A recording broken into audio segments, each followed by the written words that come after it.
Well, we sell everything basically that's released officially from the Beatles, made in both the UK and abroad.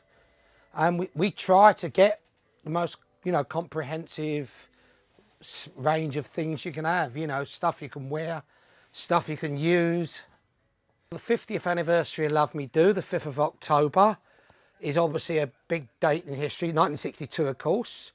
Not just because the record was a good record, but at the time it was probably the only record of its kind where the group actually wrote and performed it.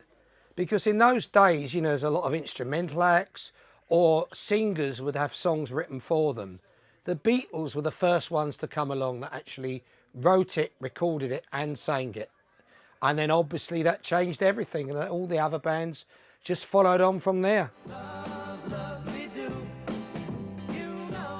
Love Me Do set the standard. That's the thing. It was different and it was good. And had I been around at the time to hear it, it probably would have sounded much better than it does now, because obviously it just came out the radio and people are going, what's this? It's different. I would say an original Love Me Do, which would have to have a red label as opposed to black.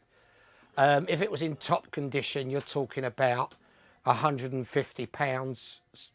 If it's in absolutely mint condition, I've known them to go in here for £200. I've got in my hands an actual reissue of Love Me Do, which came out 20 years after the original. Still got the red label, but a picture sleeve, which of course the original didn't, because we didn't have picture sleeves. Very little anyway in the 60s. The original single actually would look pretty much the same. The way to tell them apart is the actual writing there is much smaller.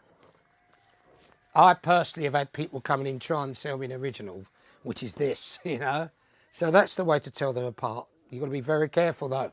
A lot of difference in money. The Beatles were the best, the originators, and they changed and progressed through the years. And everyone followed. They didn't follow anybody. Everyone followed the Beatles. Not just music, fashion, politics. They just set the standard for everybody else.